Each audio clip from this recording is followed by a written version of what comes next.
The wondrous properties of the flora on this island will never cease to amaze me.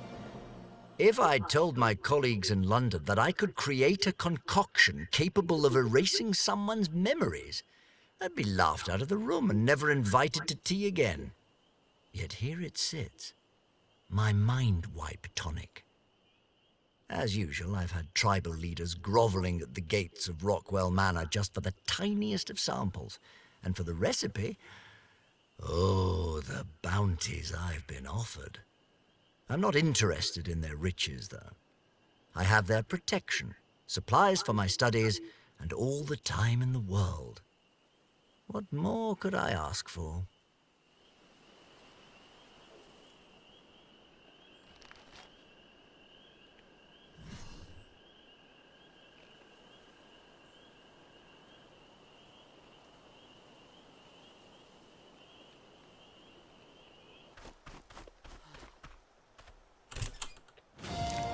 From afar, it's hard to believe that Quetzalcoatlus is one of the largest avians on the island. It shares a similar silhouette with the pteranodon and nests near the absolute highest peaks. Upon closer inspection, though, Quetzalcoatlus is an enormous creature of tremendous power. I find it strange that such a large, imposing beast would be so skittish. Unlike other creatures of its size, it is more likely to flee than fight. I suppose the decision to flee from any trouble keeps the species alive on an island with so many dangerous predators. But then, how does it eat enough to sustain its massive size? Tamed Quetzalcoatlus have a very specific role on the island. Too slow to be an efficient local transport and too weak to be an effective warbird, the tribes I have encountered tend to employ it as a mass carrier.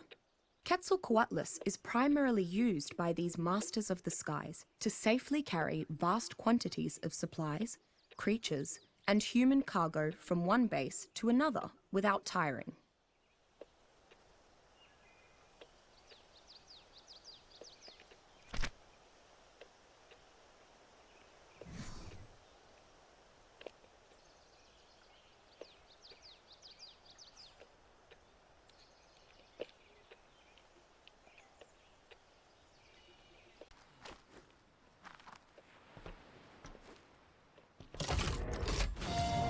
Once your fall is complete, stay close to the sanctuaries.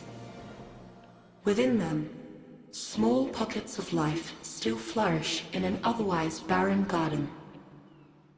Beyond their spheres of influence, you will find an endless sea of decay, ruled by shadows and death. The first of these sanctuaries is the Great City. Though it is no longer a metropolis, a jungle blooms in its place, and you may find a modicum of shelter within its crumbling walls. The others will be more familiar to you, if only for the towers you'll find at their center. Those are the source of their power, the obelisks. They are not quite the same as the ones you're familiar with. Not quite as advanced, but that's to be expected. They're an older model, precursors, or more aptly, prototypes.